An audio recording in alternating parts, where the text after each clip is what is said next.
Quisiera presentarme.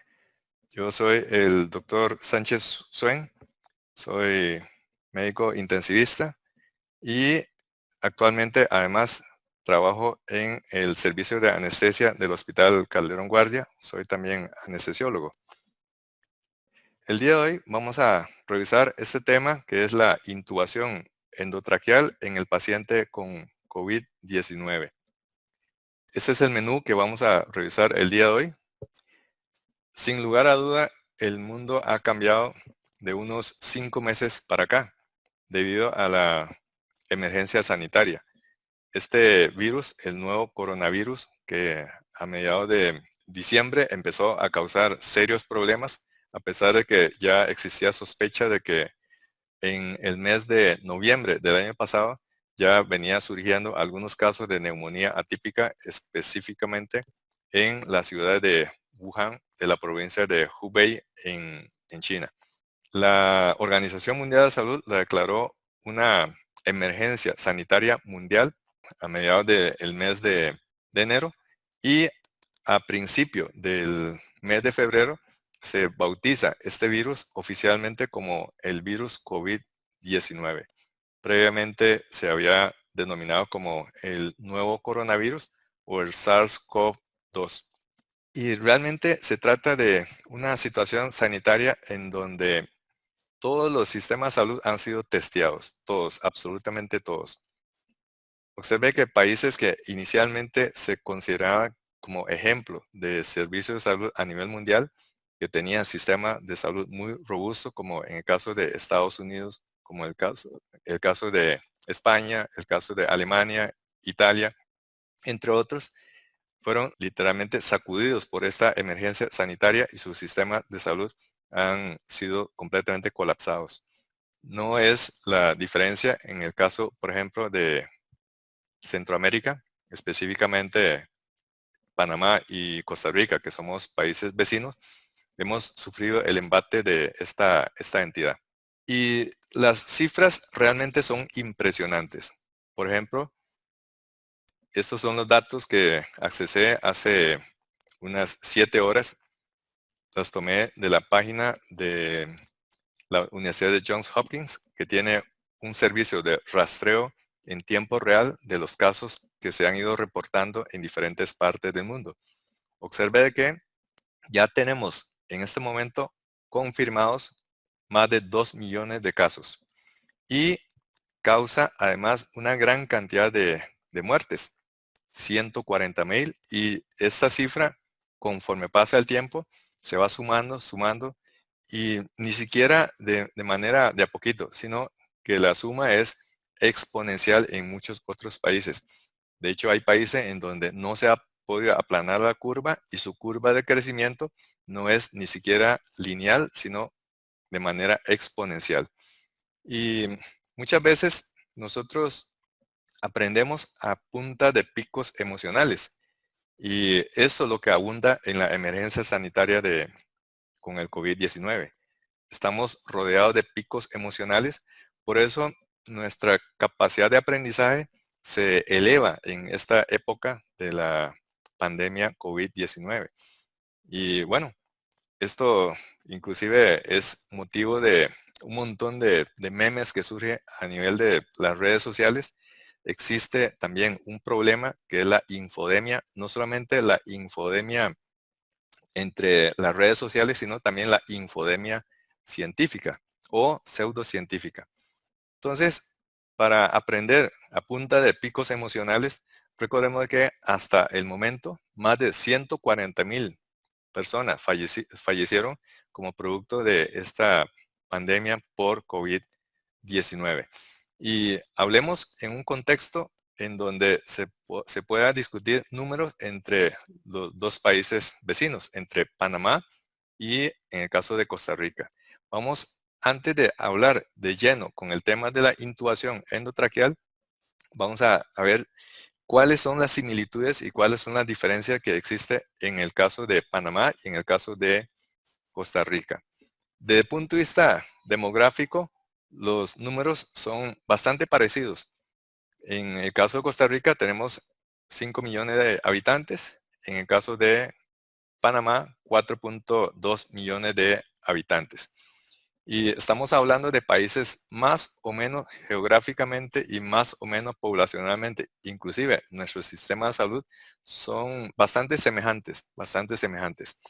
Y según los datos del Ministerio de Salud de Panamá, hace unas 6 horas del 16 de abril, del día de hoy, en el caso de Panamá, llevan contabilizados un total de 3.751 casos confirmados.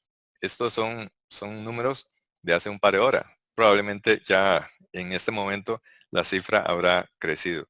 Con 3.573 casos activos, han fallecido 103 personas en el caso de Panamá y tienen un total de 75 pacientes ya recuperados. Vamos a ver las cifras para confrontar con el caso de Costa Rica. Estas cifras son del día de hoy, son del Ministerio de Salud de Costa Rica, las cifras oficiales. Tenemos bastante casos menos en comparación con Panamá. Tenemos 642 casos confirmados, 4 han fallecido, 6.709 fueron descartados luego de screening y tenemos en este momento 74 recuperados. Hay un ligero predominio de hombres con respecto a las mujeres.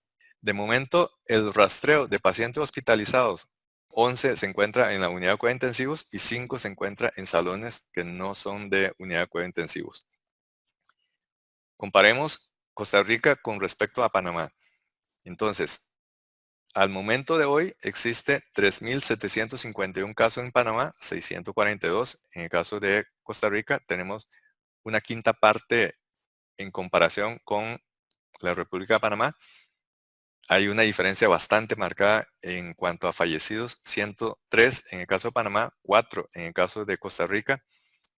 Y en caso de recuperado, bastante similar. Activos, nosotros tenemos bastante casos menos de activos en comparación con el caso de Panamá. 564 contra 3.573. Entonces, cuando hablamos de este tema, se me viene una frase célebre de Albert Einstein. Albert Einstein decía, hay una fuerza motriz más poderosa que el vapor, la electricidad y la energía atómica, y es la fuerza de la voluntad. Realmente una frase cargada de sabiduría. Sin embargo, probablemente si pusiéramos a Albert Einstein a opinar la situación mundial en ese momento, él quizás va a rectificar un poco. ¿Por qué? Porque viendo así a cómo está la calamidad mundial, realmente hay una fuerza aún más poderosa que la fuerza de la voluntad, que es la fuerza del coronavirus. ¿Cómo nos damos cuenta? Bueno, veamos en este momento a la 1:30 accesé a la página para ver cuántos aviones se encuentran en tiempo real en las distintas partes de Centroamérica. Panamá, que es un hub para mucho vuelo a nivel continental e intercontinental, no hay en ese momento, ni un solo avión sobre el territorio de Panamá. Hay un avión en Costa Rica y solamente hay otro avión allá por Guatemala y un par de aviones, uno en el Océano Pacífico y 2 en el Mar Caribe. Es un ambiente bastante desolador y además bastante, diría, deprimente. Inclusive existe una atmósfera de desazón, una atmósfera inclusive de, ¿por qué no?, de miedo. ¿Por qué? Porque en este momento todos tenemos picos emocionales, porque ronda la muerte 140.000 personas fallecidas producto de COVID-19 alrededor del mundo. En Panamá, más de una centena de personas ya han fallecido. Costa Rica apenas tenemos 4, pero hay pacientes que están empezando ya a tener consecuencias graves de esta enfermedad y tendríamos que sumar tal vez números a más largo plazo cuando algunos de los que están recuperados quedan con secuelas, por ejemplo, una fibrosis pulmonar, incapacidad funcional. Y también Todo el mundo está esperando que esta pandemia se termine en el día justo en que aparezca una vacuna que sea efectiva o marginalmente efectiva. Lamentablemente, según palabra del doctor Anthony Fauci, la vacuna no va a llegar, si es que va a llegar, al menos en un año o mucho más tiempo. La gente cuando empezó a preocupar por la epidemia de HIV, ya por la década de los 80, también estaba surgiendo la misma pregunta. ¿Cuándo va a aparecer la vacuna contra el HIV? Vean ustedes, más de 30 años después, no hay vacuna todavía. Y sin embargo, en aquella época se tenía fe de que pronto, en un par de años, iba a aparecer la vacuna que va a curar la pandemia del HIV alrededor del mundo. Otra preocupación que tenemos es si los reactivos para hacer las pruebas alcanzará para todas las personas y todos los sistemas de salud. Inclusive, si además, como esos pacientes son consumidores de muchos de los servicios de salud, si iba o no a alcanzar el sistema de salud para cubrir todas las necesidades de esta nueva población. Y también si los sistemas, sobre todo ventilación mecánica, ventiladores mecánicos, iban a ser suficientes para atender esta emergencia sanitaria. Como nunca, no teníamos ni siquiera un inventario de lo que tenemos en cada uno de los hospitales. Cuando surgió esta emergencia sanitaria, cada hospital tuvo que hacer su inventario y ahora sí sabemos cuántos ventiladores tenemos, cuántos ventiladores están en uso y para cuántos pacientes más el hospital tiene la capacidad para atenderlos cuando cae en insuficiencia respiratoria. Y otra preocupación también es si alcanzará los sistemas de salud para ofrecer al personal sanitario el equipo de protección personal. Y también, sin lugar a duda, hay una preocupación muy grande, no solamente desde el punto de vista de salud, sino desde el punto de vista político y desde el punto de vista económico. Hay una riña, una pugna entre las decisiones que toman los médicos con respecto a las decisiones que toman los políticos. Y esta escena es bastante conocida, donde el doctor Anthony Fauci contradecía en las conferencias de prensa a algunas afirmaciones tal vez un poco atrevidas que hacía Donald Trump. Obviamente, Donald Trump pensando en la parte cómo reactivar la economía del país que está completamente paralizada, en menos de un mes en Estados Unidos se perdió 2 millones de empleos. Y por el otro lado, el doctor Fauci tratando de que se tomase medida para aplanar lo más posible la curva en Estados Unidos. Una cantidad demasiado grande ya de ciudadanos han sido infectados y sobre todo, por ejemplo, en el caso de Nueva York, se ha convertido literalmente en un escenario de guerra. Y algo más importante, y probablemente esa es la razón por la cual hay más de 100 personas que están aquí conectadas y es esta misma preocupación. ¿Seré yo un contagiado más? Porque muchas veces nosotros vemos, como quien dice, los toros desde la barrera, pero cuando tenemos que tirarnos al redondel, ahí la preocupación se multiplica. En el caso de COVID-19, nosotros estamos no solamente en el redondel, sino lidiando con toros bravos, porque eventualmente nosotros, si nos descuidamos en nuestra protección personal, podríamos ser un víctima más de esta infección. De tal manera que cuando pensamos en intubación endotraqueal, inmediatamente se nos prende la luz de alerta. Si realizando este procedimiento podría yo ser afectado por una transmisión del paciente hacia, en este caso, el intubador o los que están dentro del cubículo atendiendo al paciente. Por eso hay picos emocionales cada vez que escuchamos ahora la palabra coronavirus, SARS-CoV-2 o COVID-19. Con este preámbulo vamos a revisar lo que es el procedimiento y todas las cosas que tenemos que tomar en cuenta alrededor de este procedimiento de intubación endotraqueal. Sin lugar a duda, todos los que están conectados son expertos en el manejo de la vía aérea, habrán realizado muchas intubaciones endotraqueales y me atrevo a decir de que algunos de los que están aquí conectados habrán hecho cientos y tal vez más de 1000 intubaciones endotraqueales. Pero cambia completamente cuando usted suma otro factor, que el paciente es COVID positivo o sospechoso por COVID-19. Entonces, hay muchas publicaciones. Les había dicho al principio de que existe ese concepto que la Organización Mundial de Salud le ha llamado la infodemia o la infoxicación. Sin embargo, en la comunidad médica también estamos siendo bombardeados por infodemia científica o pseudocientífica. Ustedes fácilmente pueden darse cuenta de este hecho cuando en un chat usted revisa un chat con 2 horas de separación y se da cuenta que le habrá entrado más de 100 mensajes con 30 o 40 PDFs, como 6 o 7 links y también direcciones para sumarse a Zoom, para webinar, etcétera, etcétera. En esta publicación que resume la experiencia de Wuhan, recordemos que Wuhan fue el epicentro de esta pandemia. Esta es una ciudad en China que es industrial, tiene 11 millones de habitantes y es la capital de la provincia de Hubei. Hubei tiene 55 millones de habitantes. Para que se den una idea, una provincia de China, Hubei, tiene la población de toda Centroamérica. Y la pandemia afectó inicialmente la ciudad de Wuhan, de la provincia de Hubei.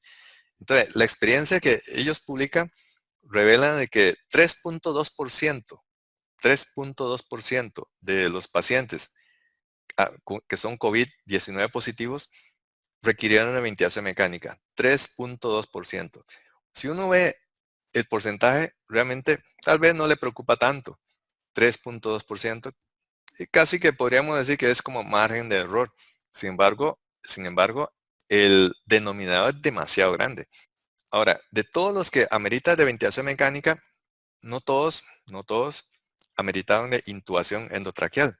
De hecho, en la experiencia de Wuhan, se reporta que 2.3% de un total de 1099 pacientes ameritó de tubo endotraqueal. Ahora, en la diapositiva anterior habíamos dicho que 3.2% ameritaron de ventilación mecánica, pero solamente 2.3% fueron intubados. Esa diferencia de 0.9% se debe a que muchos de esos pacientes fueron manejados con ventilación mecánica no invasiva. Ventilación mecánica no invasiva. Inclusive, algunos de estos casos que fueron manejados por ventilación mecánica no invasiva se debió a la escasez de material y no tanto porque los médicos tratantes estaban convencidos de que la ventilación no invasiva fuese superior a la ventilación invasiva. Ahora, extrapolando a las cifras de Costa Rica y a las cifras de Panamá, si se puede extrapolar así de uno a uno, 2.3% de 626 casos que tenemos en Costa Rica, eso equivale a que 14 pacientes en Costa Rica, 14 pacientes en Costa Rica fueron intubados, 14 pacientes. Y en el caso de Panamá, si mantenemos la misma cifra de 2.3%, eso significa que en Panamá 86 pacientes fueron intubados. Una cifra nada despreciable tomando en cuenta de que hasta hace un mes y medio Panamá y Costa Rica teníamos cifras de 0 confirmados. Y vean ustedes, de un mes para acá, el panorama ha cambiado radicalmente. Ahora, ¿por qué la intubación no traqueal es preocupante? Experiencia aprendida de la pandemia SARS-CoV-1 que sucedió entre los años 2002 y 2003 y luego en el año 2012 con la epidemia de MERS, indica de que cuando se trata de labores que no generan aerosoles, realmente el riesgo de contagiarse por el personal sanitario es bajo. Eso significa de que dentro de un hospital alguien, por ejemplo, que trabaja en labores secretariales, alguien que trabaja, por ejemplo, en cocina, en donde no tiene contacto directo con los aerosoles de los pacientes, el riesgo de contagio es relativamente bajo. Pero, pero, ¿qué tal cuando existe la posibilidad de enfrentar a aerosoles? Específicamente en 4 situaciones. Número 1, la intubación no traqueal. Número 2, una traqueostomía. Número 3, la ventilación no invasiva. Y número 4, la ventilación a presión positiva, pero con una mascarilla facial y ambú. Veamos las cifras. El de mayor riesgo es la intubación endotraqueal con un odds ratio de 6.6. O sea, alguien que intuba tiene 6.6 veces más de riesgo de contagiarse por COVID-19 en comparación con, por ejemplo, una secretaria en labores de oficina. Para la traqueostomía, 4.2 de odds ratio. La ventilación no invasiva, 3.1. Y la ventilación a presión positiva, pero con una mascarilla facial, 2.8. Y en el caso del día de hoy, como estamos revisando el tema de ventilación mecánica e intubación endotraqueal, por supuesto que se nos prende una alerta. ¿Y la alerta cuál es? Que la intubación endotraqueal se asocia con un odds ratio de 6.6 veces en comparación con alguien que trabaja en labores que no se asocia con exposición a aerosoles. Eso nos enfatiza una cosa, nuestra protección personal. Y aquí quiero recalcar una cosa, no existe emergencia con los pacientes con COVID-19, no existe emergencia. El paciente está muy mal, pero antes de aventurarse a manejarlo, a tocarlo, a examinarlo, primero tenemos que prestar atención en nuestra protección personal, nuestra protección personal. Consecuentemente, cada servicio, cada hospital, cada país debe tener su propio protocolo en cuanto a la colocación y en cuanto al retiro del equipo de protección personal.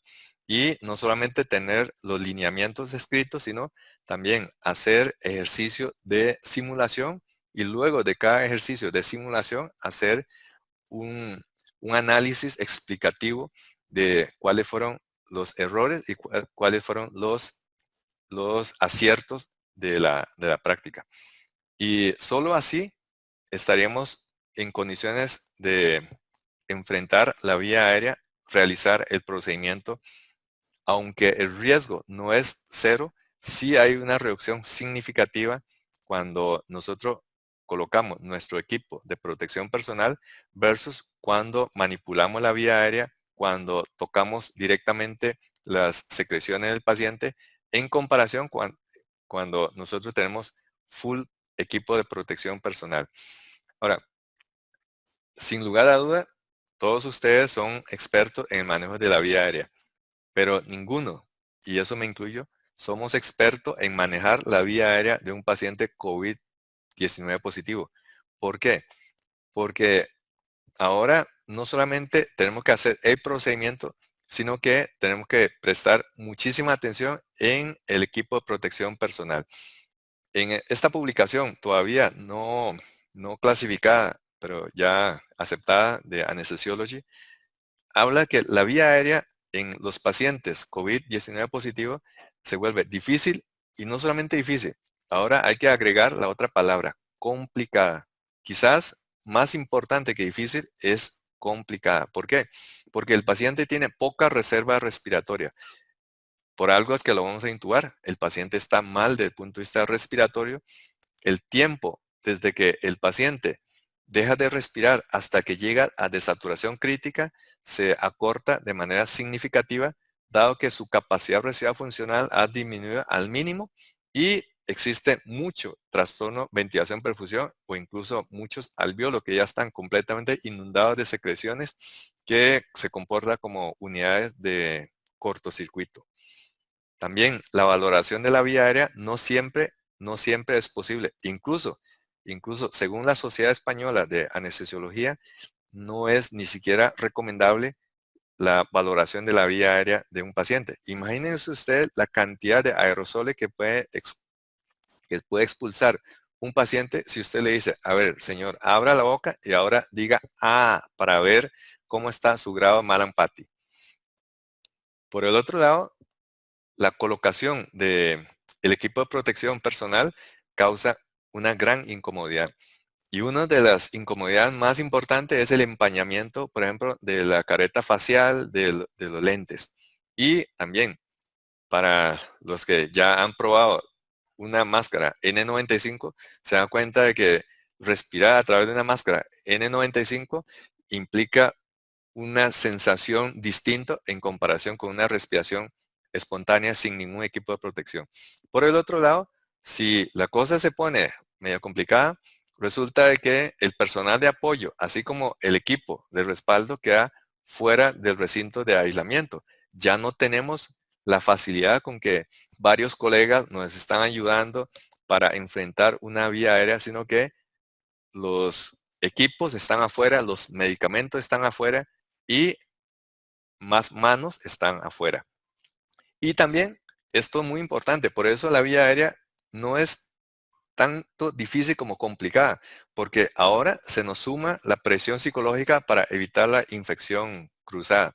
Como que después de un procedimiento, ahora nos convertimos en COVID-19 positivo, no es ninguna ganga.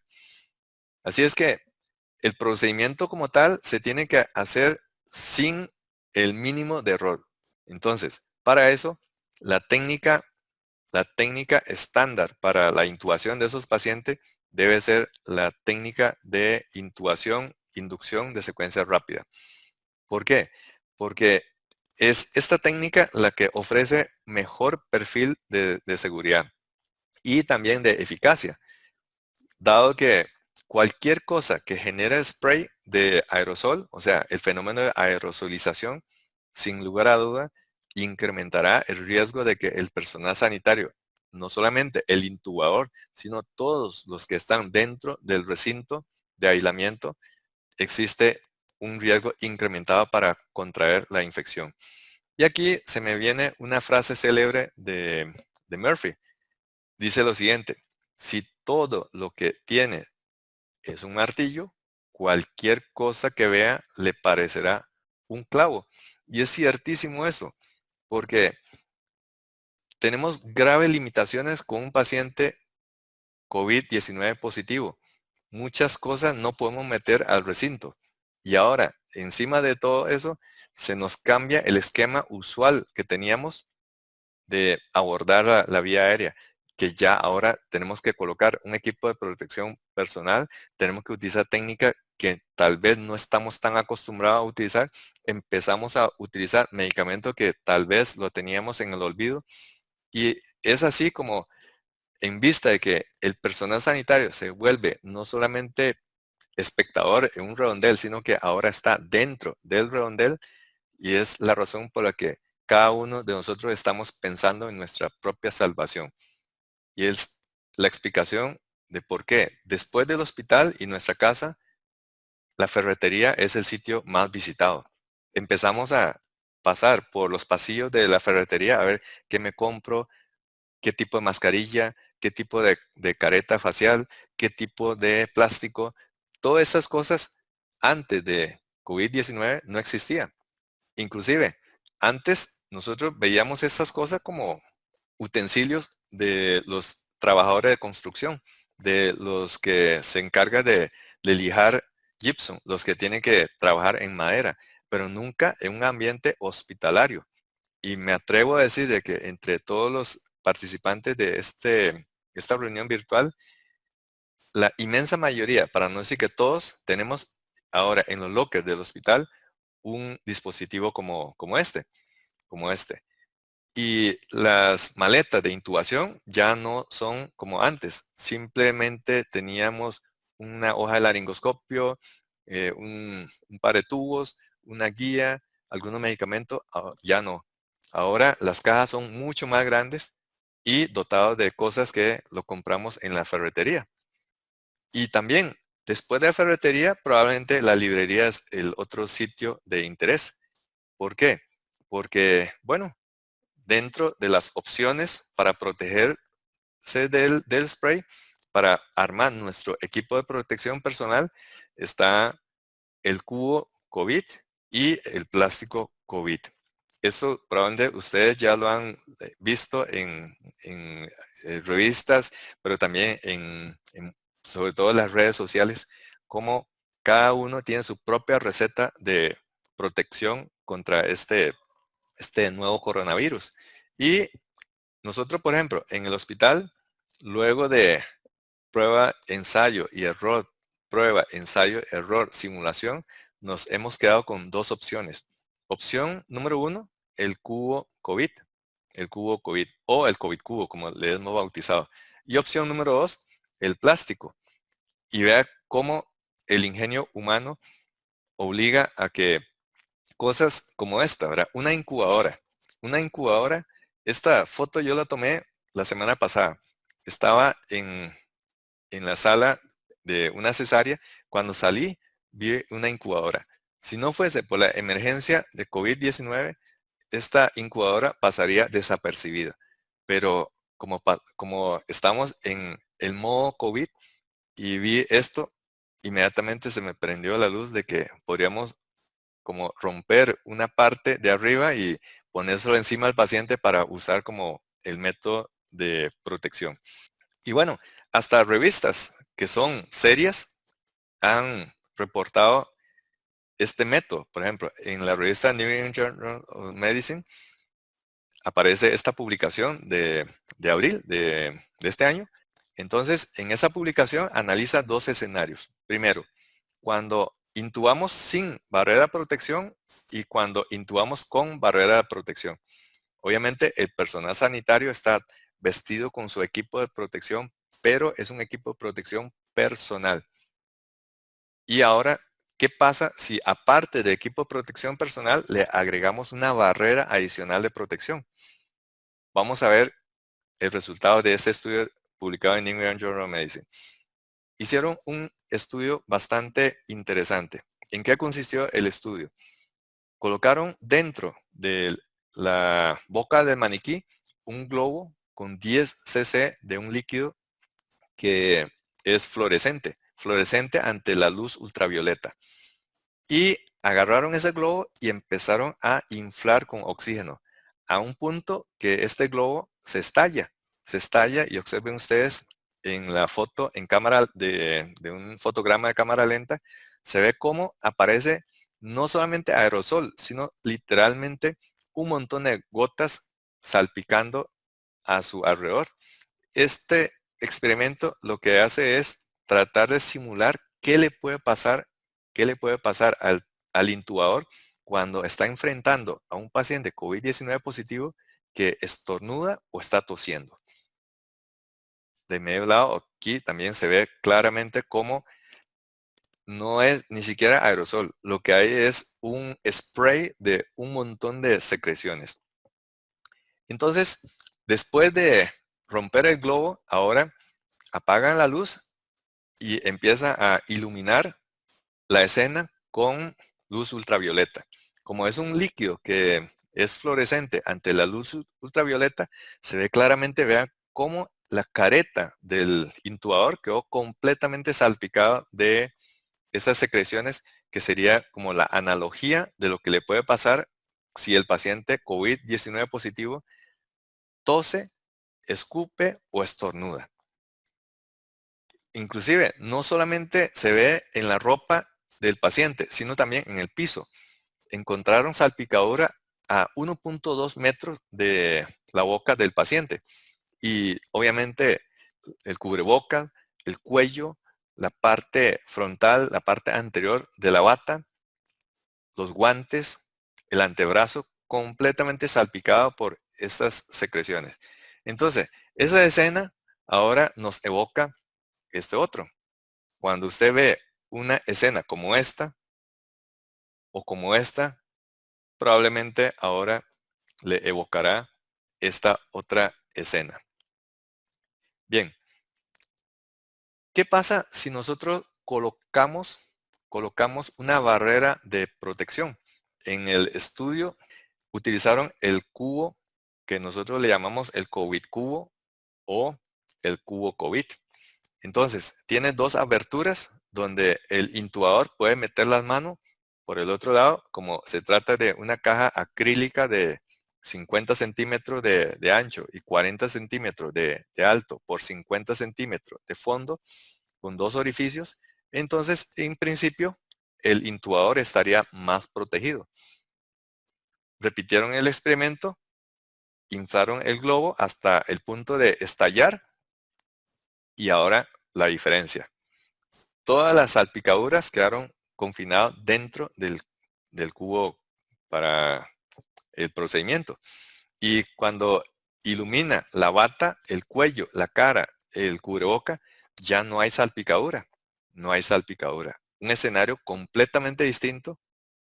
Vean ustedes, no hay salpicadura en la bata, no hay salpicadura en las mangas, con excepción, de manera esperable, los guantes y quizás la parte anterior del antebrazo, porque estas dos zonas anatómicas quedan metidas dentro de este cubo. Y nosotros, al estilo MacGyver, empezamos cada uno a ingeniar.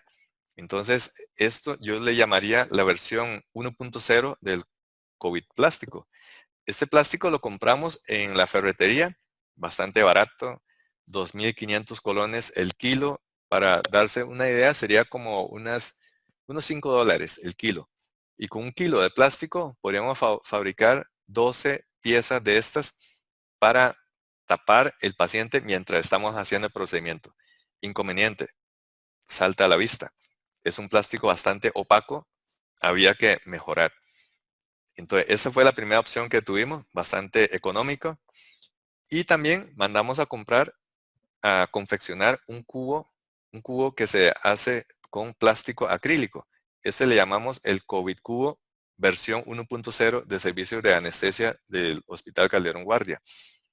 No nos gustó cuando empezamos a probar.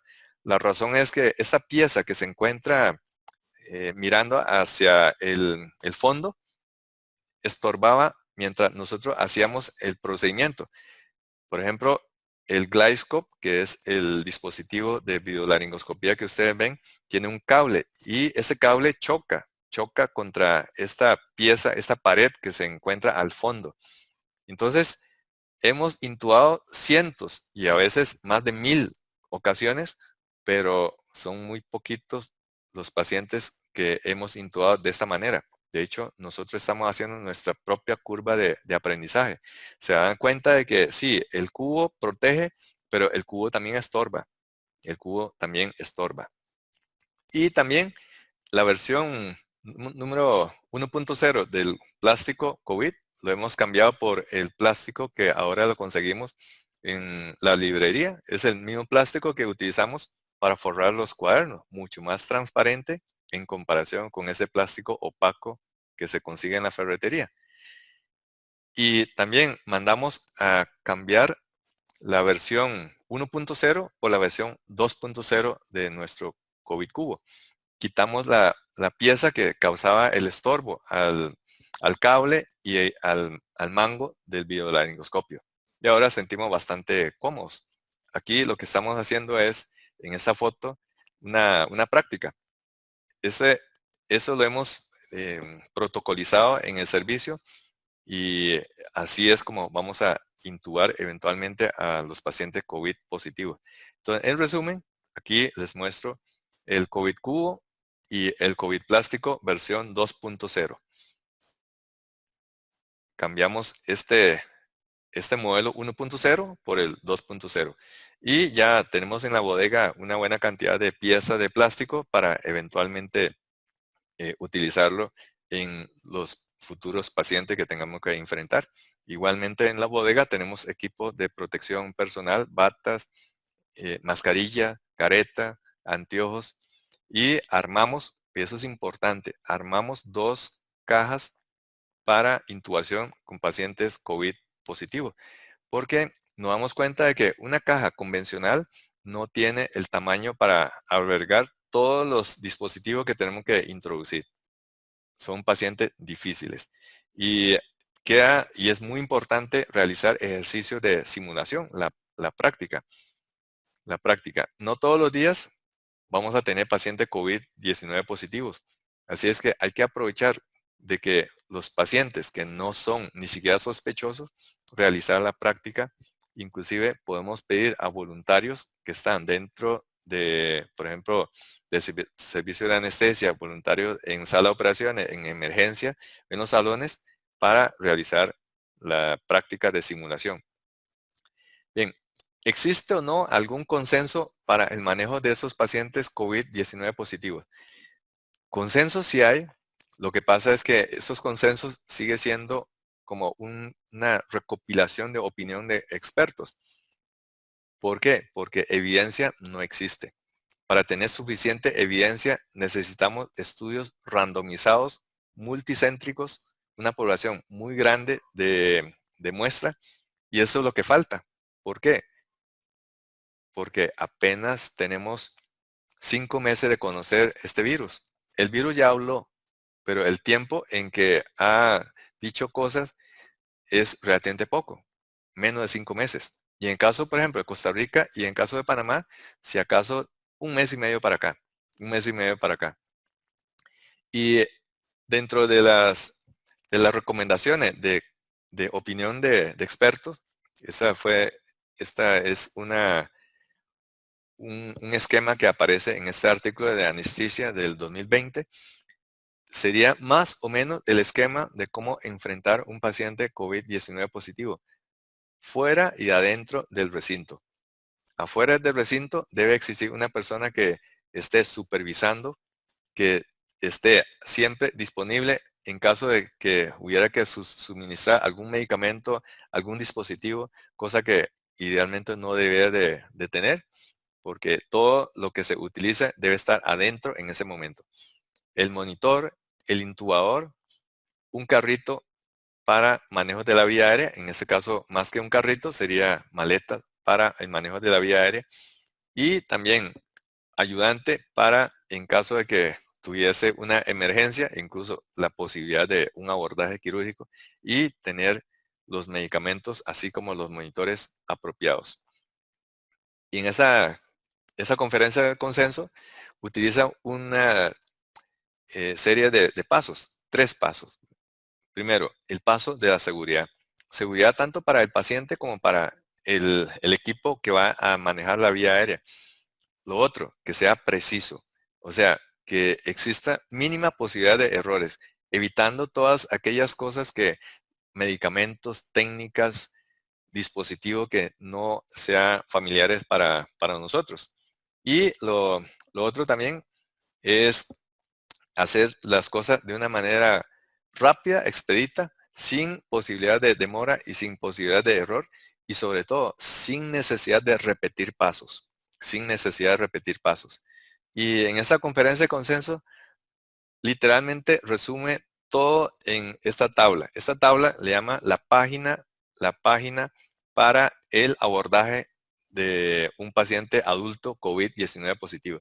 Obviamente son demasiados pasos, es una utopía memorizar cada uno de esos pasos, y me tomé la tarea de agarrar toda esta tabla larguísima, esa página, y digerir y decir, bueno, esto que está diciendo tal vez se puede comprimir, tal vez se puede modificar, tal vez se pueda hacerlo de esta otra manera. Entonces, tomé esta página y lo resumí en pasos, en 6 pasos. Porque si hacemos las cosas paso a paso, primero, existe menos posibilidad de omitir. Y lo otro es que facilita nuestra capacidad de aprendizaje. Pero siempre tenemos que tener un checklist. No hay que confiar en nuestra memoria. ¿Por qué, por qué la aviación civil es tan segura? Porque el piloto y el copiloto y la torre de control no confía en su memoria. Cuando aparece una emergencia, lo primero que hacen es sacar el checklist y revisar, bueno, esto se hizo, esto no se hizo, para hacer las correcciones pertinentes. La memoria nos traiciona especialmente cuando hay picos emocionales. Entonces, son 6 pasos el paso número uno es preoxigenar al paciente con oxígeno al 100% durante 5 minutos. Y si el paciente no tiene contraindicaciones, atropinizar en la inducción. ¿Por qué estas dos recomendaciones en el paso número uno? Si nosotros preoxigenamos al paciente, lo que hacemos es sustituir la capacidad residual del paciente, que tiene una mezcla de aire con nitrógeno y otros gases en concentraciones menores. Si le damos al paciente oxígeno puro, se va a producir dos fenómenos. Un fenómeno que se llama el wash-in y otro fenómeno que se llama el wash-out. O sea, la entrada hacia adentro y la salida hacia afuera. Parece una redundancia, pero es importante ese concepto de wash-in y wash-out de los gases de la capacidad residual funcional. ¿Qué queremos para wash-in? Que entre oxígeno. ¿Qué queremos con el wash-out? Que salga el nitrógeno. Entonces, este fenómeno lo podríamos llamar como preoxigenación, o sea, el fenómeno de wash-in, pero quizás más correctamente sería el fenómeno de la desnitrogenación, o sea, el wash-out del nitrógeno. Si nosotros tenemos una capacidad residual funcional ya de por sí disminuida y el paciente, mientras actúe los medicamentos, va a estar en apnea. Y ese tiempo se llama el tiempo de apnea segura. Si nosotros desnitrogenamos, ese paciente va a tener más reserva de oxígeno en la capacidad residual funcional, de tal forma que podría tolerar un periodo más prolongado de apnea. Un periodo más prolongado de apnea. Otra cosa importante es la atropinización. La atropinización nos evita una escena desagradable cuando nosotros hacemos un intento. Ojalá que no tuviera que repetir intentos de intubación, pero si tuviera que repetir y hacer otro intento, nos damos cuenta de que por la manipulación de la vía aérea existe una estimulación autonómica, no solamente simpática, y eso se refleja en taquicardia e hipertensión, pero también una estimulación parasimpática, y eso se manifiesta por lagrimeo y se manifiesta sobre todo por salivación profusa. Y eso nos va a empañar completamente el campo de visión. Si utilizamos un videolaringoscopio, peor aún, porque esto causa empañamiento y la dificultad para la intubación se vuelve realmente un lío. Entonces, preoxigenar y atropinizar. Importante también, no es solamente arrimar la mascarilla facial y con eso logramos la denitrogenación o la preoxigenación, sino que además tenemos que hacer un sello hermético alrededor de la cara del paciente, especialmente en las zonas laterales, en la zona de las comisuras bucales. ¿Por qué es importante hacer un sello hermético? Porque cuando nosotros subimos el flujo de la toma de oxígeno, el valor máximo sería de 15 litros por minuto. Pero cuando el paciente inspira, su tasa de inspiración, o sea, el pico inspiratorio máximo es de 30 a 45 litros por minuto. ¿Qué significa esto?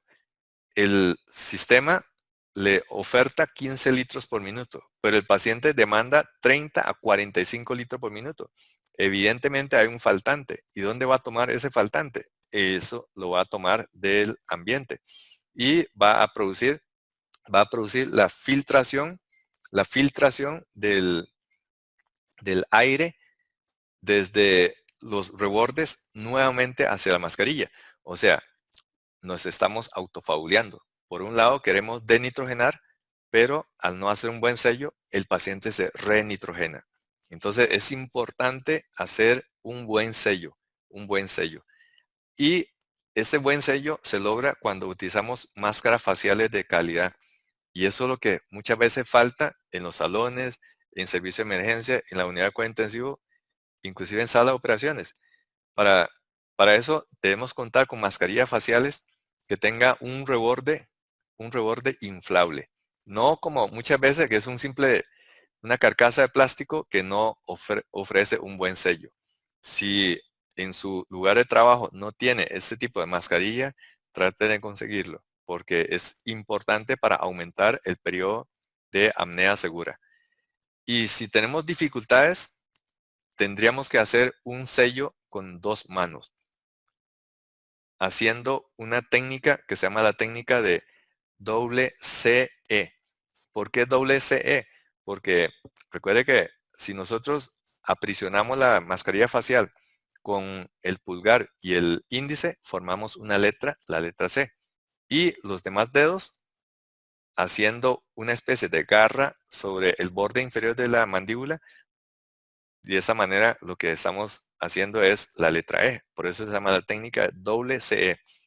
Pero una técnica aún mejor es, en lugar de formar una C, deslizamos hacia la parte lateral de la mascarilla facial y con esto hacemos el sello presionando la mascarilla facial con la región tenar. Con esto evitamos aplastar las fosas nasales. Esto es porque con la garra sobre la mandíbula, automáticamente lo que estamos haciendo es cerrar la boca. Quiere decir que la salida y la entrada de gases sería únicamente a través de las fosas nasales. Y si hacemos la técnica de CE, podríamos aplastar las fosas nasales y ahí el paciente no puede ni inhalar ni puede exhalar y nosotros no podríamos ventilar al paciente. Importante, importante esto. Cuando ventilamos normalmente a los pacientes con una mascarilla facial y el ambú, no nos preocupamos por la colocación de un filtro tipo PAL, o sea, un filtro tipo humedad y calor, el filtro PAL. Pero en los pacientes COVID-19 positivos es absolutamente mandatorio utilizar este filtro. ¿Por qué?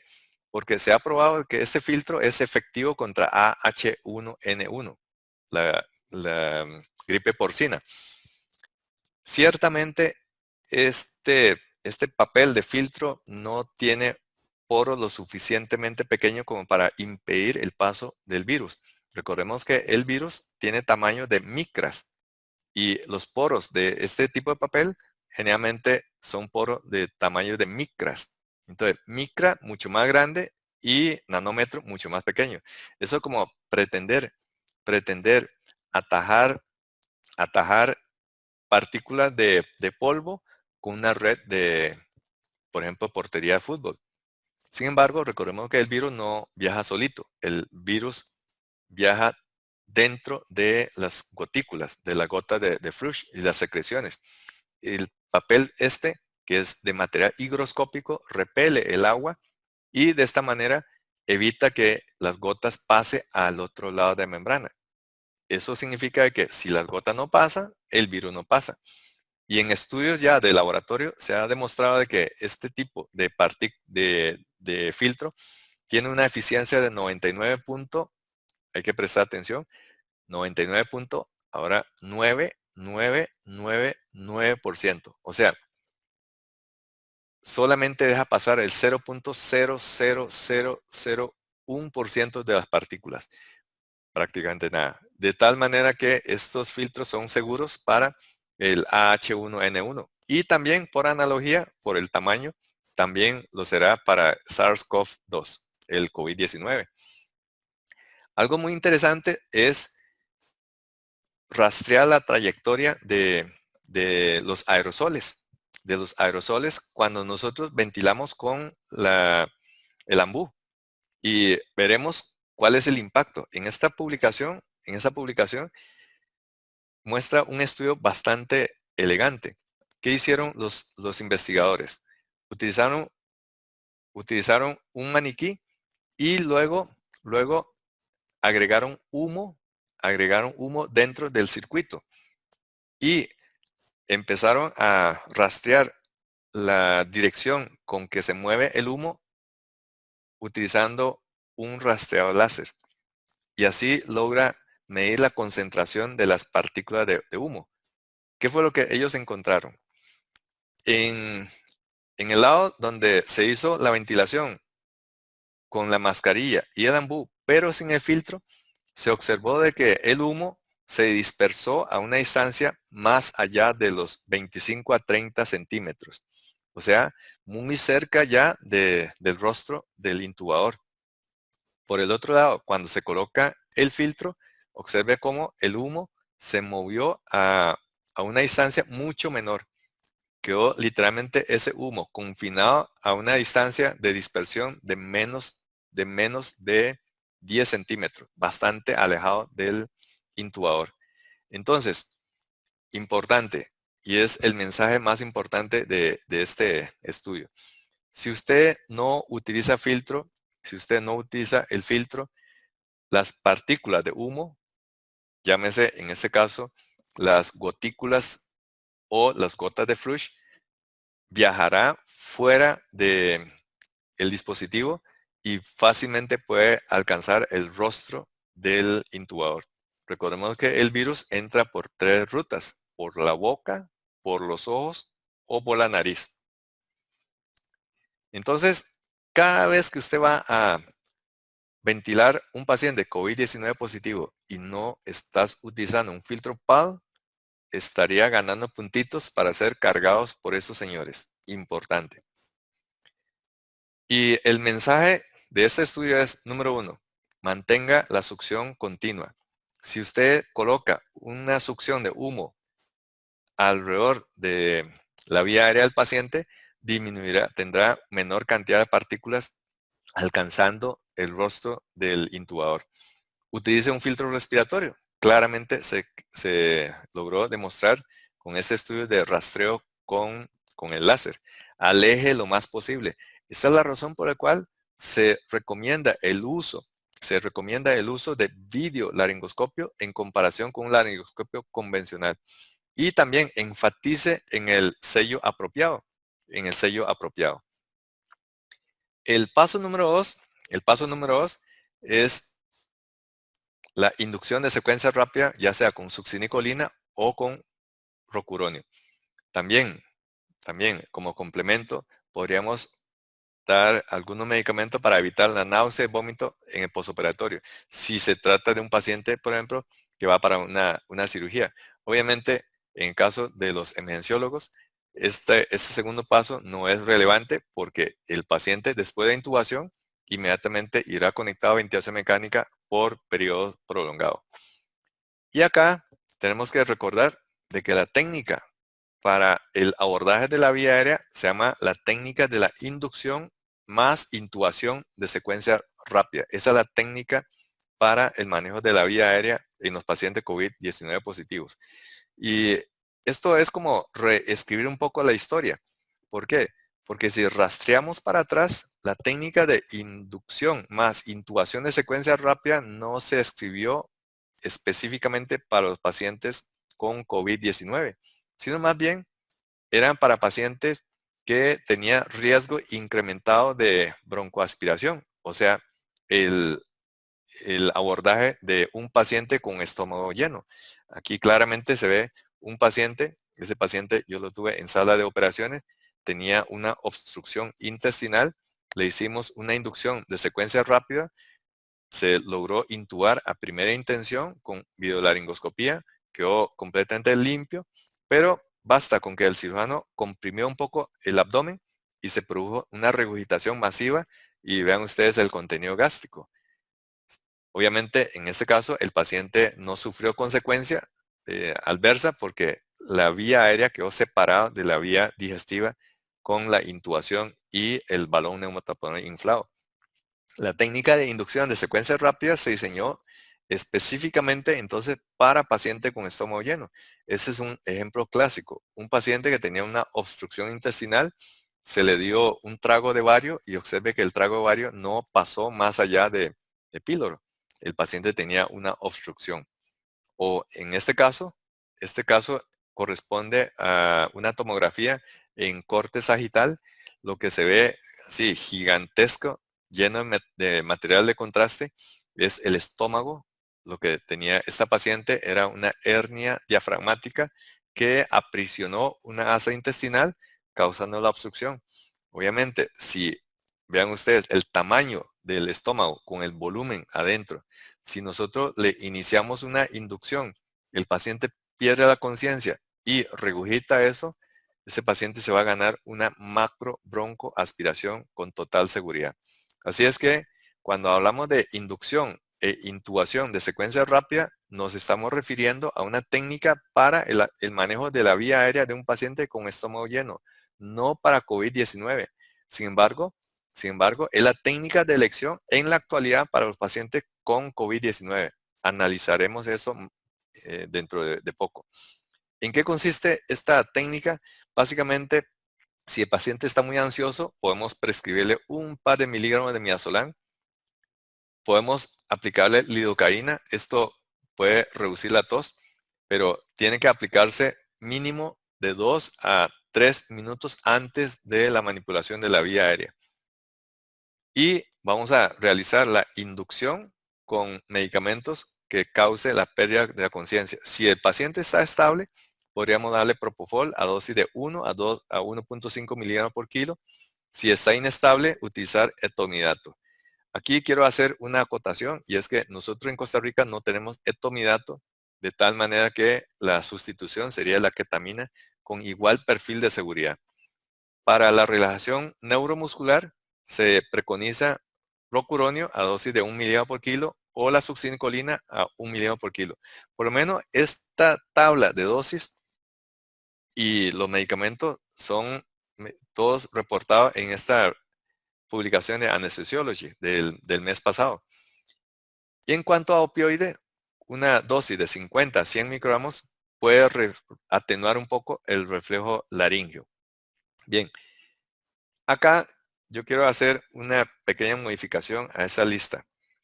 Si el paciente está hemodinámicamente estable, no hay problema. Podemos utilizar el propofol a dosis de 1 a 1.5 miligramos por kilo. Sin embargo, hay que tener muchísimo cuidado porque muchos de esos pacientes, cuando ya está claudicando desde el punto de vista ventilatorio, está también con afectación circulatoria. Puede estar chocado y si nosotros le empujamos esa dosis de 1 a 1.5 miligramos por kilo, esos pacientes pueden fácilmente entrar incluso en paro cardíaco. Y es importante tener a mano un push de catecolamina para, en ese caso, como salvataje para evitar una parada cardíaca. En su lugar, si tiene inestabilidad hemodinámica, la elección sería ketamina. Les confieso que en Costa Rica no tenemos etomidato y nuestra opción B sería la ketamina, que lo hemos utilizado con bastante buenos resultados, a dosis de 1 a 2 miligramos por kilo. Es importante, en caso de ketamina, tener una premedicación con atropina, porque parte de los efectos secundarios de la ketamina es precisamente la broncorrea y también la cialorrea. Es importante para evitar un escenario en donde usted tenga que hacer una videolaringoscopía con la boca lleno de secreciones. Y la ketamina nos da un periodo bastante aceptable o sea, la ventana hipnótica. Una dosis de ketamina puede garantizar una hipnosis por alrededor de unos 12 minutos. O sea, es un tiempo suficiente para no tener que repetir la dosis de ketamina en caso de que tengamos fallo y haya necesidad de hacer intentos nuevos. Bien, la técnica de inducción de secuencia rápida para intubación orotraqueal en emergencia se diseñó inicialmente para pacientes con estómago lleno, pero ahora se extrapola para pacientes COVID-19 positivos y tiene una serie de pasos. Aquí no hay que dejarse impresionar por la palabra rápida, porque si analizamos palabra por palabra, o sea, la palabra de inducción, la palabra de secuencia y la palabra rápida, sin lugar a duda, automáticamente la palabra que más pico emocional nos genera es la palabra rápida. Pero esta no es la más importante. La más importante es la palabra secuencia. O sea, secuencia significa hacer las cosas con paso a paso. Un paso seguido del otro paso de manera ordenada. Para eso tenemos que entender de que la inducción de secuencia rápida tiene esos pasos. Una preparación del equipo Y yo diría, en el caso de paciente COVID-19 positivo, preparación mental y preparación del equipo. Hablar antes para formular un plan. ¿Por qué?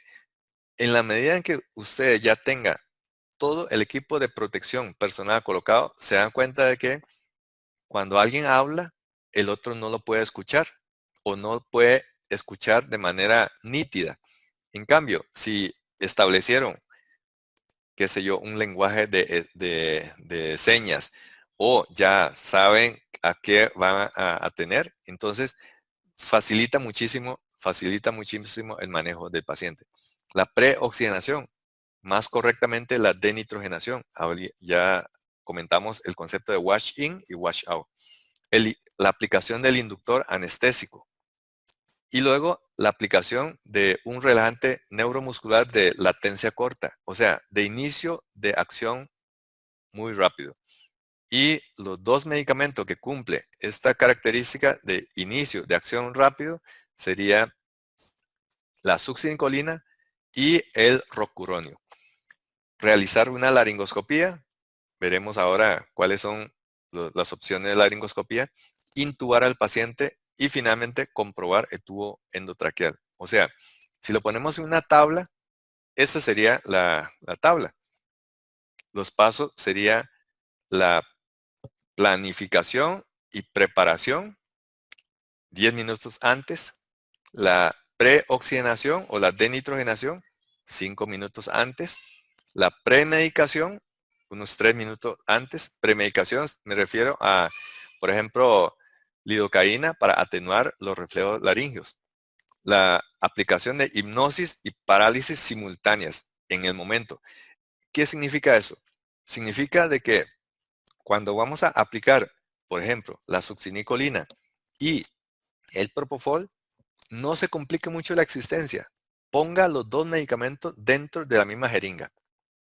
Y así, cuando va inyectando simultáneamente succinicolina y el propofol va a actuar a los 15 o 20 segundos. Tiempo suficiente para que el paciente ya entre en hipnosis.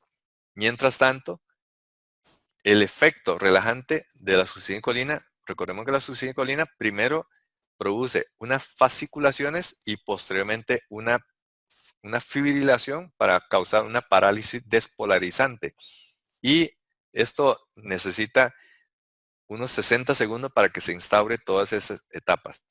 Si usted, por ejemplo, aplica propofol y el paciente a los 10 segundos ya perdió la conciencia y dejó de respirar a los 15 segundos, y luego usted con toda la parsimonia inyecta la succinicolina, en realidad el tiempo de apnea no fue de 60 segundos para esperar el tiempo de latencia de la succinicolina, sino que esos 60 segundos tenés que sumar también el tiempo de la inyección parsimoniosa y el retardo parsimonioso de la inyección de la succinicolina. Entonces, para evitar eso, succinicolina más propofol juntos en la misma jeringa. Eso es importante. Y luego, si el paciente necesita de presión cricoidea y colocación apropiada o reposicionamiento del paciente, la cabeza y el cuello, eso en los próximos 20 segundos después de la hipnosis y parálisis. Le decía que el relajante de elección es la succinicolina, sobre todo por su inicio de acción rápido. 15, 20 segundos, usted va a ver cómo el paciente empieza a fascicular y a los 60 segundos tenés un paciente con una parálisis flácida, eso sí, tipo despolarizante. Hay que tener cuidado con la succinicolina porque puede causar una hipercalemia por redistribución. Aquí quiero hacer una acotación con la succinicolina. Vea que en la publicación de Anesthesiology recomiendo una dosis de 1 miligramo por kilo intravenoso. Yo aquí le pondría un asterisco. Yo le pondría asterisco y subir la dosis a 1.5 miligramos por kilo. No podemos dar chance a un fallo en la parálisis. Y una de las causas por las cuales falla la parálisis es una dosis insuficiente. La dosis para lograr condiciones de intubación es 3 veces la dosis efectiva 95. Inclusive hemos visto que hay pacientes que pueden necesitar hasta 2 miligramos por kilo para lograr unas condiciones de parálisis apropiada para la intubación. Entonces, no se escatime en dosis de succinilcolina. Los efectos secundarios son los mismos, 1.5 o 2 miligramos por kilo. Exactamente los mismos. Luego de la aplicación a succinilcolina, tenemos que darle el tiempo de latencia. Y el tiempo de latencia para la succinilcolina sería de 60 segundos. Una vuelta de aguja del minutero, 60 segundos. Y tienen que ser cronometrados. No que lo inyecté y ahora sí, lo medio toca y está flácido. Recuerde que usted está tocando las extremidades. La secuencia y la intensidad de parálisis varía de músculo a músculo. El diafragma es muy duro de paralizar. Los músculos de la pared abdominal responsables de la tos, del estornudo, del pujo y las regurgitaciones son mucho más difíciles que paralizar que, por ejemplo, los músculos de las extremidades. Entonces hay que cronometrar esos 60 segundos. Y después de que usted ya tiene el paciente paralizado, ahora es tiempo para realizar la laringoscopía. Idealmente, desde que usted mete la hoja hasta que logra introducir el tubo endotraqueal en la, la ruta correcta, 30 segundos. 30 segundos. Entonces, ¿cuánto hemos gastado? Los 60 segundos de espera para el inicio de la succinilcolina. Recuerde que hay que inyectar junto con el inductor, junto con el propofol o la ketamina, si necesita que cambie propofol por ketamina, más los 30 segundos para realizar la laringoscopía y la inserción de tubo endotraqueal. Una alternativa mejor sería el rocuronio. El rocuronio permite condiciones de intubación similares a la succinilcolina cuando se utiliza a dosis de 1 miligramo por kilo intravenoso. O sea, es una dosis más alta de la dosis convencional que se utiliza para una intubación electiva, que es de 0.5 a 0.6 miligramos por kilo. Aquí no hay que andar con delicadezas. Hay que usar dosis altas, 1 miligramo por kilo, 1 miligramo por kilo. Ya tenemos el paciente listo para la intubación. ¿Quién va a realizar el procedimiento específico de la intubación? Aquí hay una controversia. Todos queremos aprender y el procedimiento de intubación es un procedimiento que en términos generales al médico le gusta. Eso nosotros le llamamos el concepto de fiebre por el procedimiento. En el caso mío, yo he intubado miles de pacientes. Digo miles porque en el tiempo que he dedicado a la anestesia y la residencia de intensivo, he intubado muchos pacientes. Y cuando entré a anestesia, puedo decir de que en estos años he intubado casi, qué sé yo, 6,000 o más pacientes. Y sigue siendo un procedimiento que me agrada. Ahora imagínense a alguien que no intuba en el día a día, agarra el laringoscopio y se le da un shot de dopamina en el núcleo accumbens, ¿verdad? Es un procedimiento que genera placer. Pero aquí no es tiempo para aprender. Debe ser realizado por el que tiene más experiencia, el más experto, para evitar intentos repetitivos. Ya habrá tiempo para practicar, para intubar en pacientes electivos, pero en este caso no es tiempo de aprendizaje, es tiempo de acción.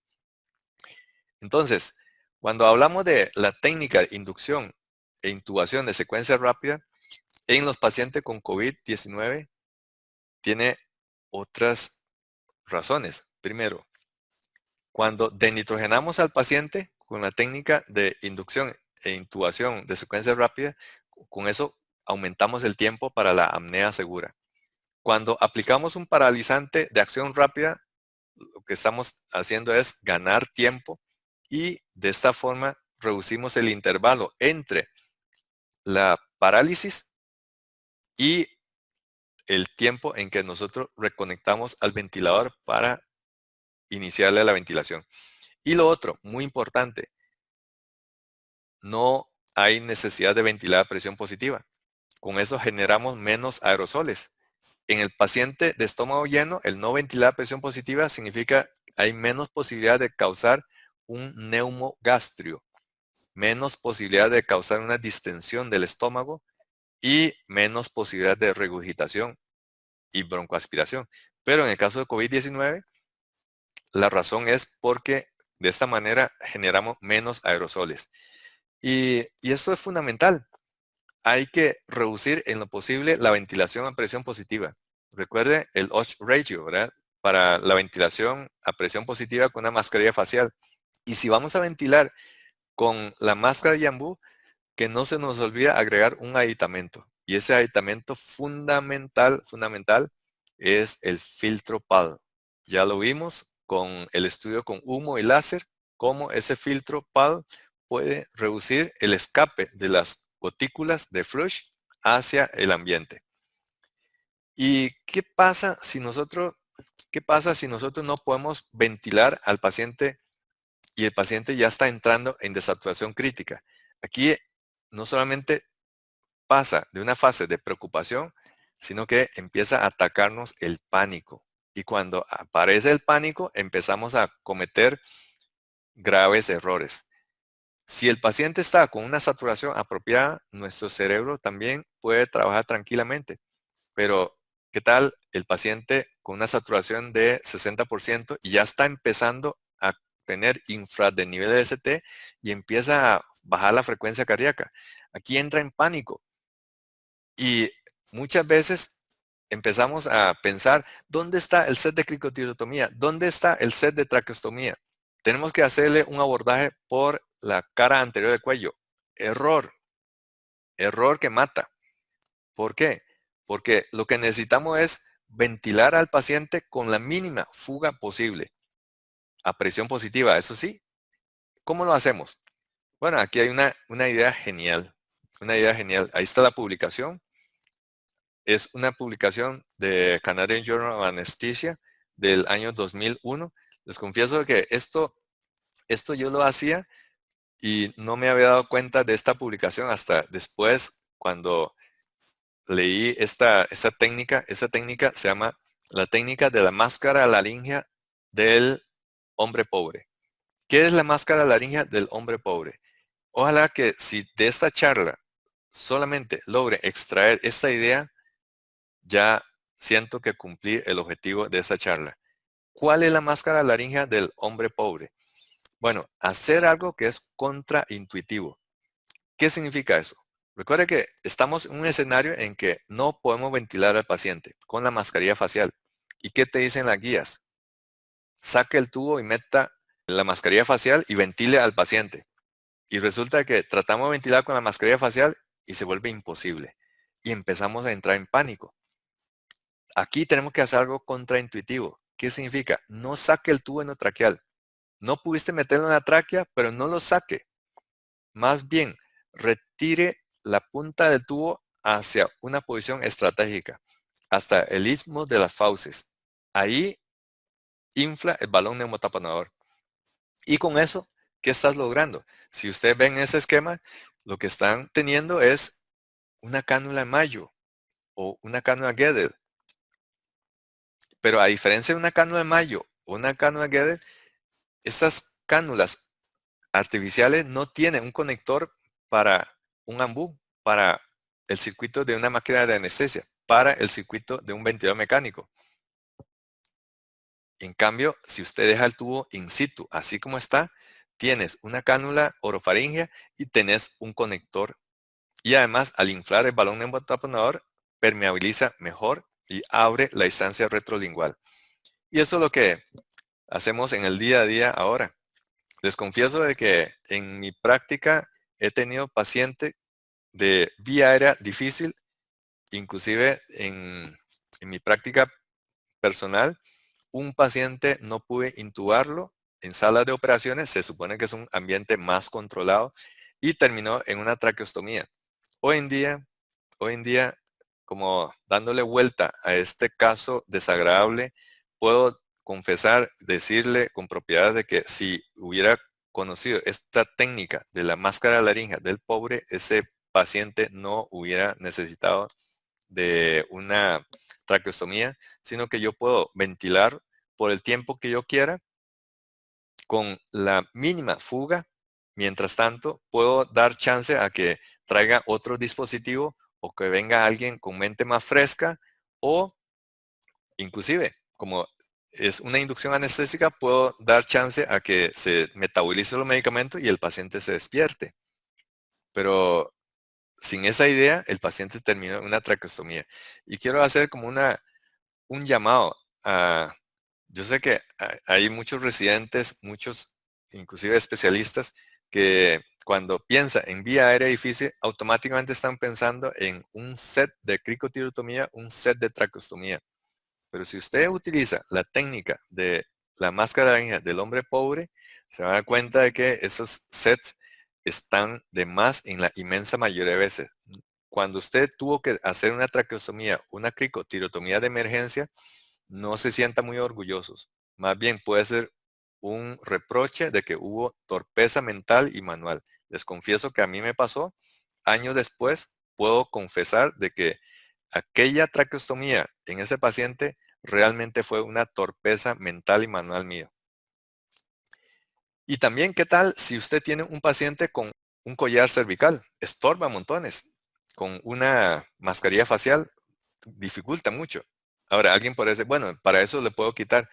Sí, pero si usted utiliza la técnica de la máscara de laringe del pobre, inflando el balón neumotaponador y asomando la punta en una de las fosas nasales y aprieta los labios y la otra fosa nasal, usted puede ventilar perfectamente al paciente con mínima fuga. En el caso de COVID-19 es fundamental que no haya fuga para no hacer la aerosolización. Bien, vamos por el tercer paso. Vamos por el tercer paso. Retirar la máscara de ventilación facial. Retirar la máscara de ventilación facial. Introducimos la pala del biolaringoscopio y metemos el tubo endotraqueal de aspiración subglótica que se habrá clampeado en su parte proximal. Ok, aquí vamos a analizar estos tres subpasos. Paso 3 con sus 3 subpasos. Entonces habla de que, bueno, ahora ya es momento de hacerle una laringoscopía. Tenía dos opciones. Un laringoscopio convencional, o sea, laringoscopía directa, y un laringoscopio con video. Por ejemplo, aquí es un McGrath. Mejor aún, eso es un biolaringoscopio de gama alta. Eso me recuerda, digamos, la clasificación de los smartphones, ¿verdad? Hay smartphones de gama muy baja, media y alta. Bueno, el GlideScope es una opción de gama alta. Y no se le olvide que cuando usted va a intubar un paciente y estás buscando a primera intención, debe meter un estilete dentro del tubo ya. No vaya a ser que después no puede y ahora hace otro intento metiendo el estilete. No, de una vez con el estilete, eso sí, teniendo el cuidado de que la punta no protruya más allá de la punta del tubo endotraqueal. Y cuando hablamos de biolaringoscopía, tenemos que separar el procedimiento en 4 pasos. Número 1, ver la boca. Número 2, ver el monitor. Volvemos a ver la boca y volvemos a ver el monitor. Eso significa de que para ver la boca tenemos que insertar la hoja del biolaringoscopio. Ahora nos concentramos en el monitor para optimizar la visión. Volvemos a ver la boca porque hay que meter el tubo en la boca. Y volvemos a ver el monitor porque aquí llega el momento cumbre, que es la intubación. Aquí este es el dispositivo que tenemos en el servicio. Aquí les muestro 3 tipos de hojas. Hoja Miller, hoja Macintosh y la hoja de GlideScope. La hoja de GlideScope aquí tiene el tamaño T3 y T4. Les confieso que nosotros tenemos T3 y T4, pero la hoja más útil es la hoja T3. La hoja T4 es demasiado grande y más bien estorba. ¿Cuáles son las características que hace que la biolaringoscopía sea de opción número 1? Porque tiene un escalón. El escalón es la altura de la parte superior y la parte inferior de la hoja. Aquí aquí vea que en la foto le muestro que tiene un escalón relativamente pequeño. Tiene un escalón de 1 centímetro, 10 milímetros. Pero si usted compara con el diámetro del tubo endotraqueal, se da cuenta de que el escalón, vamos a ver en ampliación, el escalón tiene 10 milímetros, pero ¿cuánto tiene el OD, el diámetro externo? Tiene 9.6 milímetros. O sea, cuando es videolaringoscopio, el tubo entra justo entre los incisivos, muy justo. Eso nos explica de que esta es una ventaja al tener ese escalón tan pequeñito. Por ejemplo, paciente con una apertura bucal pequeña, pero después se nos vuelve una desventaja. Y es importante eso, una desventaja. ¿Por qué? Porque si usted tiene el laringoscopio convencional, que tiene un escalón de 2 centímetros, entonces, al tener ese escalón tan alto, la hoja del laringoscopio sostiene y mantiene los incisivos separados. Y de tal manera que cuando usted tiene los incisivos separados, entonces facilita muchísimo la intubación del paciente. Máximo que si usted utiliza hojas con escalón aún más amplia, por ejemplo en la parte posterior, tiene 3 centímetros de apertura. Y eso explica algo que inclusive hasta muchos anestesiólogos experimentados no logra entender y se frustra una y otra vez haciendo videolaringoscopía. ¿Por qué? Porque el último paso es intubar, pero ver no es lo mismo que intubar. Ves la apertura glótica perfecta, ves las cuerdas vocales, todo perfecto en la pantalla, pero no logra y se frustra tratando de intubar. ¿Por qué? Porque lo que estamos utilizando es una estrategia que se llama videolaringoscopía o laringoscopía indirecta. Y lo que estamos viendo es algo que es indirecto, porque el ojo se encuentra en la punta de la hoja, pero resulta de que nosotros combinamos la idea de laringoscopía directa con laringoscopía indirecta. En videolaringoscopía, ver no es lo mismo que intubar, pero si es laringoscopía directa, ver es lo mismo que intubar. Si usted ve, usted intuba. Pero en laringoscopía indirecta o videolaringoscopía, ver no es lo mismo que intubar. ¿Por qué? Porque cuando es videolaringoscopía, aun cuando usted haya hecho la laringoscopía más brusca, más torpe, igual vas a ver perfecto en la pantalla, perfecto. Pero si usted no optimiza la posición de la pala, no vas a poder intubar. La razón, el escalón tan pequeñito.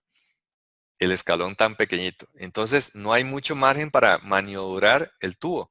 Y por el otro lado, la curvatura de una hoja del videolaringoscopio es mucho más pronunciada. Y observen ustedes el estilete. El estilete es bastante más recto. En cambio, la curvatura de la hoja es muy pronunciada. Y eso explica por qué usted ve perfecto, pero el tubo no pasa. No pasa. Y ahí es donde el intubador reacciona instintivamente confundiendo la técnica de laringoscopía directa con indirecta. Porque automáticamente lo que hace es hacer más fuerza hacia arriba, como si fuese un laringoscopio convencional. Y ahí más bien se aleja aún más la punta del tubo con la apertura glótica. Y más bien lo que hay que hacer es aflojar un poquito la presión sobre la hoja para que la apertura glótica caiga hacia atrás. Y ahí usted mete el tubo endotraqueal. Pero los errores pueden seguir apareciendo. Y es cuando empujamos el tubo endotraqueal y este pega contra la pared anterior de la tráquea, el techo de la tráquea. Y empezamos a forzar y forzar, el tubo no pasa, no pasa y no pasa y no pasa. ¿Qué hay que hacer en estos casos? Más bien, lo que hay que hacer es aflojar un poquito la tensión sobre la hoja del laringoscopio y podemos flexionar un poquito el cuello y mejor aún hacer un giro de 180 grados al tubo viendo la línea azul, o sea, pasar la curvatura mayor de atrás hacia adelante. Y de esta manera alineamos el eje de la tráquea con la curvatura natural del tubo endotraqueal y así facilitará el avance. Lo mejor es meter a los pacientes desde el principio un tubo con succión subglótica, porque de esa manera se logra aspirar esas secreciones tóxicas que se encuentran debajo de las cuerdas vocales, pero por encima del balón neumotaponador. Pero con esto quiero introducir un concepto que es el biopeligro. ¿Qué es el concepto del biopeligro? Veo que se está compartiendo por las redes sociales unas veces como una innovación, otras veces como algo divertido, otras veces como algo muy científico, pero realmente es algo que me recuerda a los cargadores de ataúd de Ghana. ¿Cuáles son esos trucos? Entonces, te dicen, pon una pinza al tubo porque de esa manera, si el paciente tose, no va a salir el spray hacia arriba. Ok, parece muy correcto esto. De hecho, en las revistas científicas enfatiza esto. Inclusive aparece las creatividades. Por ejemplo, si usted quita el émbolo de una jeringa de 5 cc, se da cuenta de que este empata perfectamente en el conector universal de 15 milímetros y sella perfectamente, ¿verdad? Y sin embargo, esto es peligrosísimo, peligrosísimo. Parece algo muy creativo, pero te estás ganando punto para estar metido dentro de esa cajita de los cargadores de Ghana. Otro truco, otro truco. Utilizar el émbolo de una jeringa de 20 cc con una aguja 18, hacer un hueco y ahí meter una guía metálica para tener una guía que le dé la firmeza y además un tapón atrás para evitar el spray hacia atrás cuando el paciente tose y puede salir ese spray a través de el lumen del tubo endotraqueal. Otro error, otro error. ¿Por qué digo de que es un error y es una maniobra que nos permite ganar puntos para estar dentro de esa cajita de los cargadores de Ghana? Porque si el paciente tose y tiene el tubo tapado, ¿qué va a pasar? Esas secreciones, la saliva, va a salir expulsada a muy alta velocidad.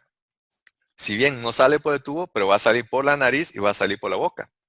Entonces no está solucionando ningún problema. El problema de fondo, que es la tos. Y si el paciente, por ejemplo, estas son secreciones que aspiramos de la vía aérea de un paciente con una neumonía.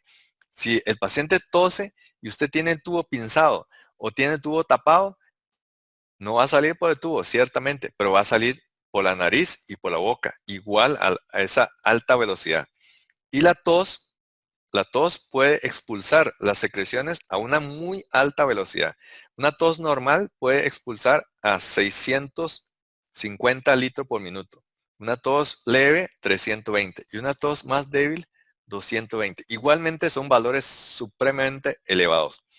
Y en ese estudio que se hizo rastreando con láser el humo de una tos, observen ustedes si una tos normal de unos 650 litros puede llegar a alcanzar una altura, observen ahí, más de 70 centímetros, más de 70 centímetros. O sea, ahí, por más alejado que usted esté de la cara del paciente, ese spray te va a alcanzar la cara. ¿Y qué tal si hacemos el tiro de clampear el tubo endotraqueal? Clampeamos el tubo endotraqueal y el spray sale por los lados. Igualmente, vean ustedes, hay un montón de gotículas que están saliendo a los lados de un tubo clampeado. Entonces, el concepto que hay que llevar es, no hay que clampear el tubo, no hay que tapar el tubo, no hay que poner un filtro al tubo, hay que buscar soluciones alternativas. Porque si usted hace opción A y opción B, estás ganando puntitos para estar dentro de esta cajita. Por el otro lado, si empezamos a agregar más y más pasos, lo que estamos haciendo es autofaulearnos. Tras de que el procedimiento es difícil y complicado, ahora resulta de que hay que estar pendiente de que el tapón esté en la posición correcta y que cuando el tubo ya está adentro, que no se nos trabe la guía con el tapón, ¿verdad? Etcétera, etcétera. Entonces se vuelve complicado. Pero, ¿cuál es la solución? Para no tener que hacer esas cosas, entre comillas, creativas o peligrosas. Dos cosas, nada más darle la dosis suficiente de relajante y darle el tiempo suficiente para la latencia. Punto. Dosis suficiente. 3 veces la dosis efectiva 95. ¿Cuál es la dosis para succinilcolina? 1.5 miligramos por kilo o más. ¿Cuánto tiempo? Cronometrado, cronometrado al menos 60 segundos. No que ya lo toqué y está flojito, voy a manipular la vía aérea ahí donde suceden los accidentes. El cuarto paso es inflar el balón neumotaponador, conectar a ventilación mecánica y este paso que dice desclampear tubo endotraqueal, ya habíamos acotado de que es un error, fijar el tubo y colocar la pala de Glidescope en bolsa hermética y depositarlo en desecho biopeligroso para la desinfección. Y observen ustedes, antes no prestábamos atención a los detallitos como estos, pero ahora, antes de que usted conecte al ventilador, tienes que cerciorarse de que el tubo tenga el balón neumotaponador ya inflado. Si no, va a pasar este spray de secreciones lleno de gotícula con virus. Otra recomendación es que ya tienes el tubo ahí fijado, ya está in situ. Es una alternativa que tal vez se puede recomendar. Colocar gasas en la boca para que las secreciones queden atrapadas ahí, tapar los ojos y proteger también las fosas nasales con gasa y fijación adhesiva. Porque también puede ocurrir esto. Vean usted, este paciente le habíamos colocado una máscara de laringe, una iGel 5, había fuga y vean ustedes todas las secreciones saliendo por la nariz y saliendo por la boca. Y una buena alternativa sería cuando tenemos, por ejemplo, un calentador. Este calentador muchas veces viene un plástico encima, tapar la cara del paciente para eventualmente si hubiera fuga no va a hacer el spray. El último paso es evitar las desconexiones del ventilador y de ser necesario pasar el respirador a modo manual. Bueno, ¿qué significa eso? No hay que estar desconectando con tanta frecuencia o de manera innecesaria. Y si vamos a desconectar, que por lo menos sea una desconexión con el filtro in situ. Entonces, hay que socar bien todas las conexiones, incluyendo la toma de la capnometría. Y en caso de la desconexión, que sea con el filtro in situ. Recordemos que ese filtro filtra el 99.999 y otro 9% de las partículas. Minimizar las desconexiones porque cada vez que usted desconecta, esparce aerosoles. Y por el otro lado, como los pacientes usualmente están mal desde el punto de vista pulmonar, rápidamente pierde el PIB y hace atelectasia masiva con desaturación crítica. ¿Cómo hacemos para evitar esto? Bueno, relativamente sencillo. Utilizar sistemas de succión cerrada. De esta forma evitamos los aerosoles, evitamos la desconexión del circuito y el paciente va a tener mucho menos posibilidad de desaturación. Ya con eso quisiera concluir. Yo creo que ya me he extendido mucho más del tiempo para ver cuáles son los mensajes relevantes con respecto al tema de intubación en paciente con COVID. Que no se nos olvide esto, que la clave del éxito consiste en convertir una debilidad en una fortaleza. ¿Cuál es la debilidad? El riesgo de contagio de este paciente hacia nosotros. Pero esta debilidad tenemos que convertirlo en una fortaleza, porque el día de mañana, si nosotros hacemos bien las cosas con paciente COVID-19 positivo, sin lugar a duda, con otros pacientes no COVID, va a ser un éxito total. Y para eso tenemos que recordar esos puntos. Limitar la cantidad de personal dentro del cubículo. Otro punto importante, tener un equipo completo para la vía aérea dentro del cubículo. Tener el equipo de protección personal colocado contra checklist y que otra persona cerciore de que nosotros hayamos hecho bien con la colocación del equipo de protección personal. Tener una comunicación clara. Recordemos de que cuando tenemos el equipo de protección colocado, la comunicación se dificulta. Cuesta entender a alguien, por ejemplo, con una máscara N95, con una careta, con anteojos. Debe ser realizado el procedimiento por la persona más experta. No es tiempo de practicar, no es tiempo para improvisar. Debe ser realizado por la persona más experta con el fin de lograr una meta que es intubar a primera intención. Recordemos que también hay que utilizar técnicas ya entrenadas. No es apropiado improvisar, cambiar planes, utilizar dispositivos que no estamos acostumbrados.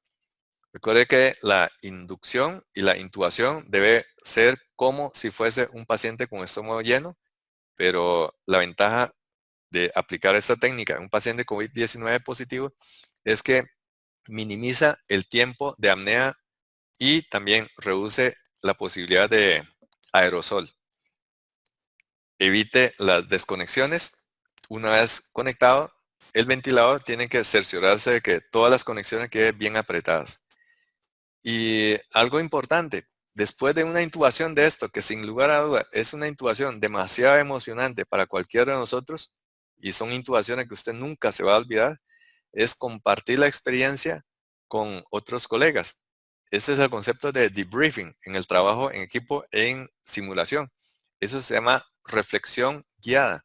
Después de hacer el procedimiento, ahora sí, como grupo, como equipo, vamos a reunirnos y hacemos, como dice, el descargo. ¿Qué fue lo que hicimos bien? ¿Qué fue lo que hicimos mal? ¿Qué tenemos que cambiar? ¿Qué tenemos que modificar? ¿Qué podemos hacer para mejorar los resultados? Y con menos sustos y con menos disgustos.